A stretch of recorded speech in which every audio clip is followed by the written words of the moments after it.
नमस्कार विद्यार्थी मित्रांनो, आज वार शुक्रवार दिनांक 6 ऑगस्ट 2021 इयत्ता 7वी विषय गणितच्या तासाला तुमचं मी सहर्ष स्वागत करते. विद्यार्थी मित्रांनो, गेल्या पाठामध्ये आपण गेल्या तासाला परिमेय संख्या व त्यावरील क्रिया हा घटक पाहत होतो. त्यामध्ये तुम्हाला मी बेरीज, वजाबाकी, गुणाकार, भागाकार कसं करायचंय ते मी सर्व गणित तुम्हाला काय केलंय सोडवून दिलेलं आणि स्वाध्याय सुद्धा तुम्हाला सांगितलेला होता. आज जो आपण घटक बघणार आहोत तो आहे परिमेय संख्यांच्या दरम्यानचा संख्या लिहा. आता दरम्यानच्या संख्या म्हणजे मधले, सुरुवात आणि शेवट दिली जाईल आणि त्याच्या मधील संख्या तुम्हाला शोधून काढायचंय. तर ते कसं शोधून काढायचंय ते आज आपण बघणार आहोत. बघा, जेव्हा दोन नैसर्गिक संख्या आपल्याला दिलेल्या असतात त्याच्या दरम्यानची जर संख्या काढा म्हटलं तर आपण लगेच सांगतो. उदाहरणार्थ 3 ते 5 या नैसर्गिक संख्यांच्या दरम्यानच्या संख्या लिहा. तर आपण चटकन लिहितो 3 नंतर किती असणार 4, 4 नंतर 5, म्हणजे 3 ते 5 याच्या दरम्यान काय असणार आहे 4 ही संख्या असणार आहे.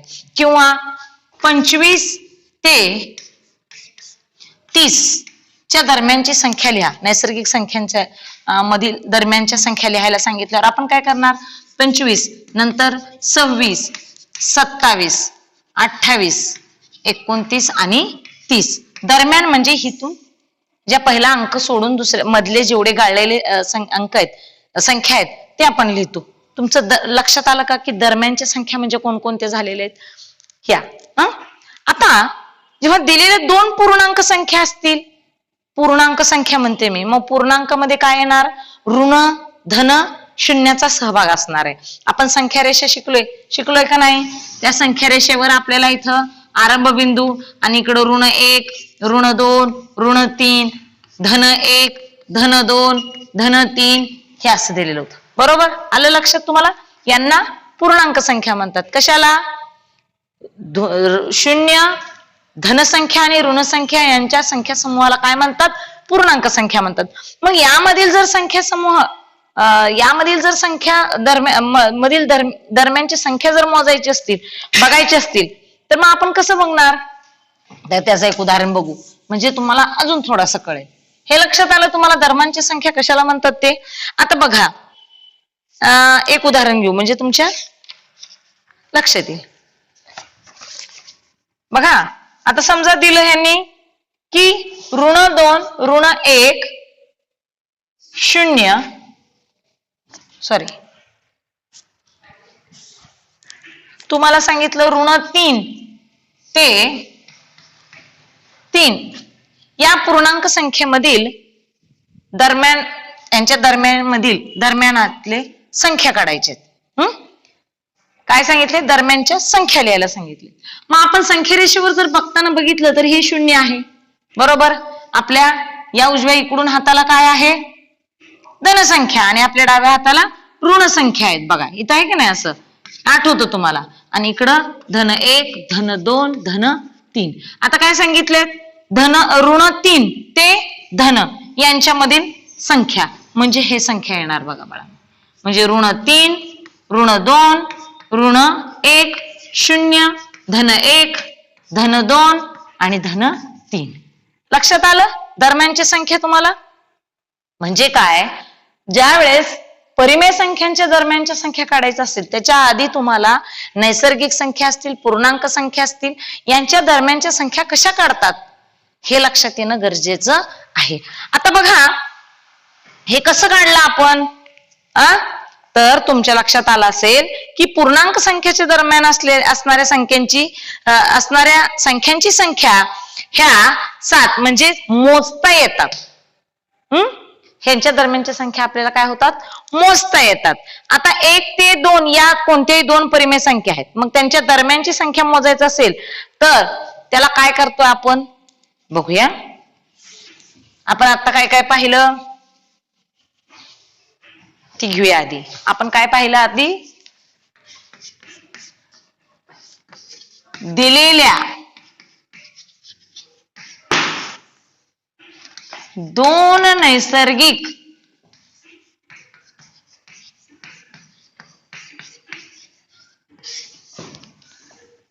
संख्यांच्या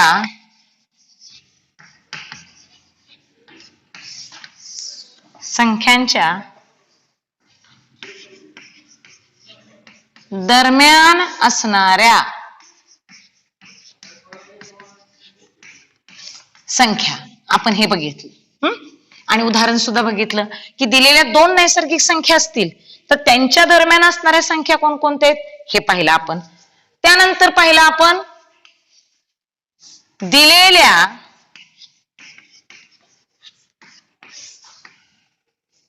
दोन पूर्णांक संख्यांच्या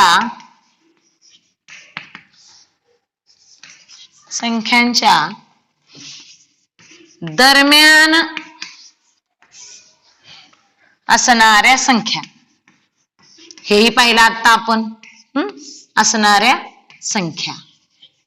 आता काय पाहणार आहोत आपण तर आपण काय करणार आहोत की परिमेय संख्या कसं शोधून काढायचे. जेव्हा दोन संख्यांच्या दरम्यान असलेल्या परिमेय संख्या शोधायच्या.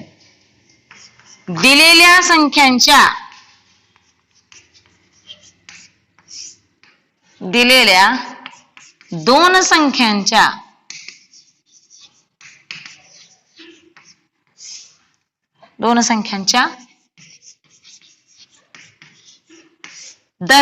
दरम्यान असणाऱ्या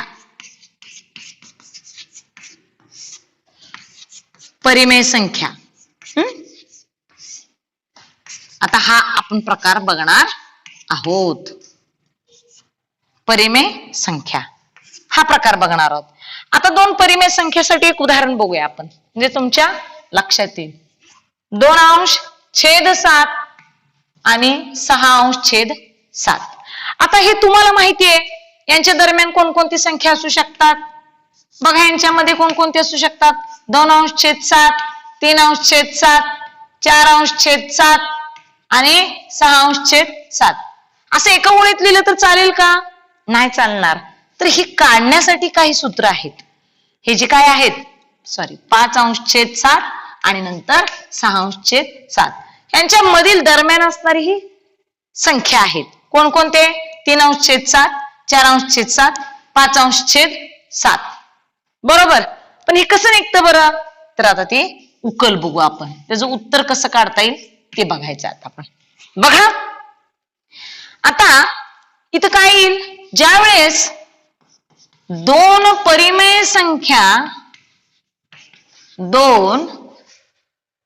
परिमेय संख्यांची बेरीज करायची. बेरीज करून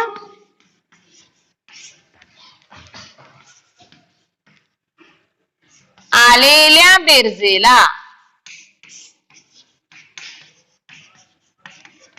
कितीने भागायचं. 2 भागायचं. 2 भागणे अतिशय सोपं आहे. भागले असता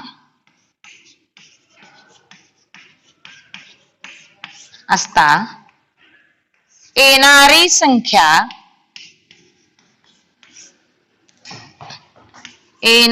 संख्या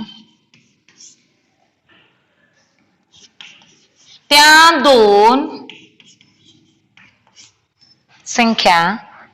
दोन संख्यांच्या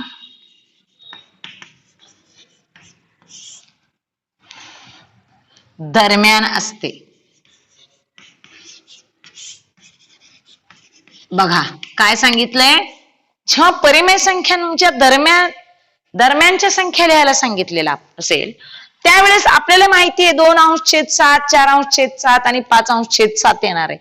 पण ते काढण्यासाठी काय आहे तर दोन परिमेय संख्यांची बेरीज करायची. आधी दिलेले दोन परिमेय संख्यांची बेरीज करा. मग आलेल्या बेरजेला कितीने भागायचं 2. मग येणारे उत्तर आपण प्रत्येक वेळेस काय करायचं वाढवत जायचं. तर आपण काय करूया प्रत्यक्ष गणित बघूया म्हणजे आपल्याला ते अजून छानस समजेल. तर बघूया आपण कसं येतं बरं. आपण जे काढलेले दरम्यानची संख्या आहेत ते बरोबर आहेत का हे आपण पडताळा करून बघू. बघा आता दुसरं गणित आहे 4/5 आणि 2/3 दरम्यानच्या संख्या लिहा. बघा आता हे गणित बघूया आपण. मगाशी पाहिलं आपण 2/7 आणि 6/7 मधलं बघितलं आपण, ते कसे उत्तर आले.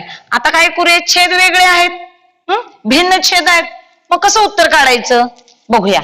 तर दोन्हीही परिमेय संख्यांचं काय करायचं, पहिल्यांदा बेरीज करत असताना छेद समान आहे का, नाही. मगाशी कसं छेद समान होतं म्हणून आपण पटकन त्याचं उत्तर काढलं, पण इथं काय आहे तर छेद हे भिन्न आहे. मग काय करावं लागल, छेद समान करून घ्यावं लागल. आपण छेद कसं समान करतो रे बाळांनो, पहिल्या अपूर्णांकाने दुसऱ्या छेदाला गुणतो आणि दुसऱ्या अपूर्णांकाला पहिल्या छेदाने. आता आपण काय करू, एक सोपी पद्धत वापरू म्हणजे तुमच्या लक्षात येतं. आधी यांचा गुणाकार छेदस्थानी लिहून ठेवा. 5×3=15. 3 ने 5 ला गुणलं तरी 15च येतं आणि 5 ने 3 ला गुणलं तरी 15 येतं. आता वरचं ह्या 4 ने 3 ला गुणायचं आणि ह्या 2 ने 5 ला गुणायचं, म्हणजेच काय 4 × 3 अधिक 2 × 5. बघा आपण इथं छेद समान केलं. कसं, आपण असं करत होतो बरोबर, या 3 गुणायचं म्हणजे छेदस्थानी आणि अंशस्थानी.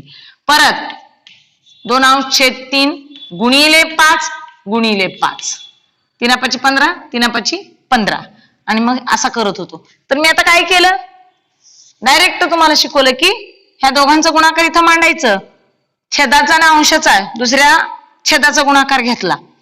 काय येतं उत्तर बघा बरं, 4×3=12 अधिक 5×2=10 भागिले 15, छेद समान. आता ह्यांचं उत्तर काढू आपण. 22/15. किती उत्तर आलं, 22/15. आता काय करायचंय, आलेल्या उत्तराला कितीने भागायचंय, 2 ने. चला मग बघूया. 22/15.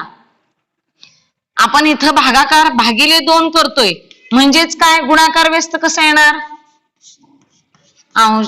22/15 गुणिले 1/2. बरोबर.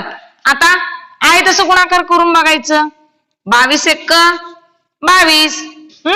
इथं उत्तर किती आलं, 22×1=22 आणि 15×2=30. बघा हे उत्तर मिळालं आपल्याला. किती, 22×1=22 आणि 15×2=30. आता कुठल्या पाड्यामध्ये 22 आणि 30 आहे. आता आपण इथंच उत्तर बघूया. हे 2 ने भाग जातं बघा, इथं 2 आहे आणि इथं 0 घालून बघूया का. बेक बे आणि इथं किती राहिले, 1 राहिला. बे×5 = 10. बेक बे आणि ह्याला परत 2 ने भाग घातल्यानंतर किती आलं उत्तर बघा बरं. लगेच बेक बे, 3 2 गेले 1, वरनं घेतलं 0. बे×5 = 10, निशेष भाग जातो का नाही, मग 15 उत्तर आलं बघा. इथं कसं आलं हे माहिती पाहिजे, नुसतं करतात म्हणून बघू नका. 11/15 हे उत्तर आलं बरोबर.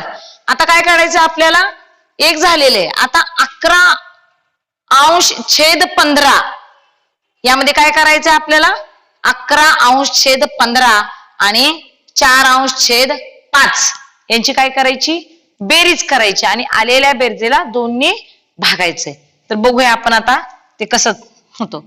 आता हे बी सेट बरोबर, 4/5 1 झालेला आहे आपल्याला ह्याच्यामधला, हे मिळालं आपल्याला 11/15. तर आता दुसरी संख्या काढायची, अधिक 11/15 आपण काय करणार आहे, भागिले 2. म्हणजेच काय, 4/5 अधिक 11/15 याचं गुणाकार व्यस्त काय होणार, भागाकाराचं गुणाकार व्यस्त, चिन्ह बदलणार. किती आलं, 4/5 अधिक कंस करून घेऊ आपण याला, 11/15 कंसाबाहेर गुणिले 1/2. चला याचं उत्तर काढू आपण.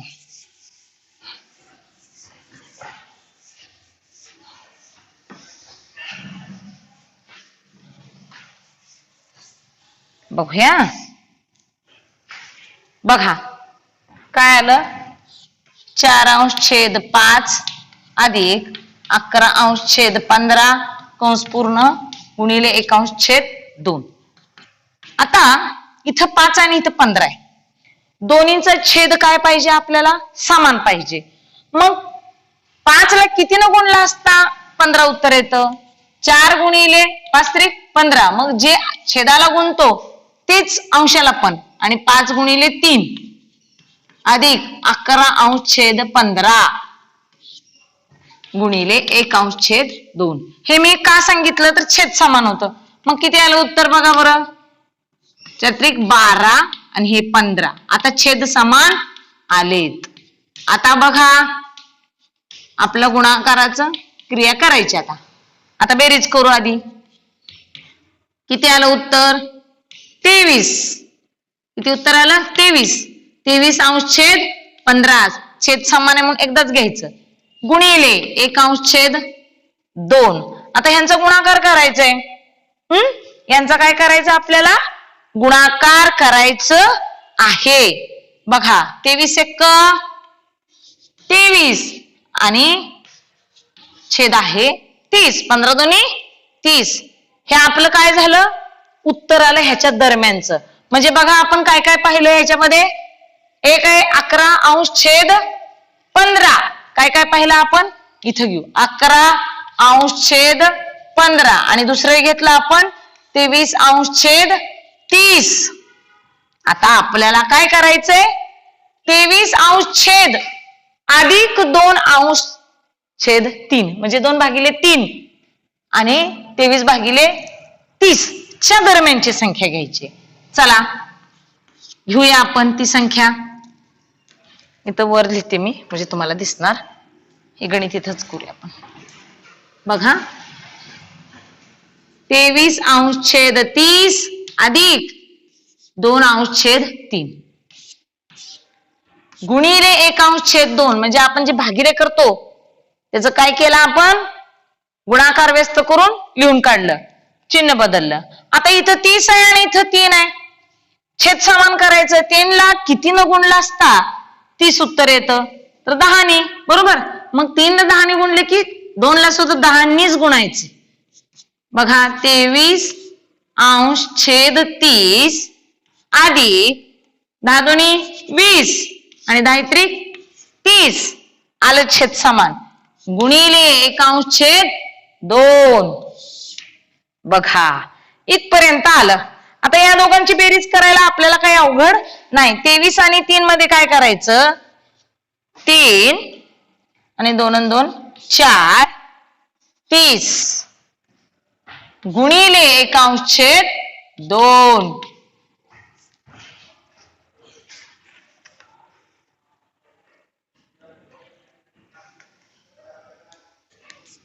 बघा 30×2 60 आणि 43×1 43 आलं का उत्तर. आता बघा हे उत्तर आले. पहिल्यांदा किती काढलं आपण 11/15. दुसरं किती काढलं 23/30 आणि तिसरं काढलं 43/60. बघा बरं तेच दरम्यानची संख्या आहेत का कोणकोणत्या काढल्या आपण 11/15 23/30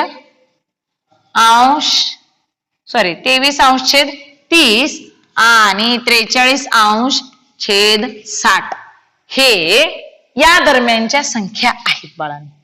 म्हणून काय लिहायचं 5/4/5 2/3 च्या दरम्यानच्या संख्या बरोबर कोणकोणत्या आहेत 11/15 23/30 आणि 43/60.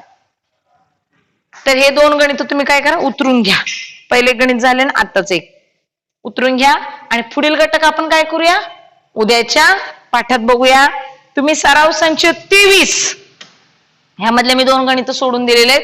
सराव संच 23 मधले उदाहरणं तुम्ही सोडवायची आहेत आणि मला पाठवायचे लिहून तुम्ही.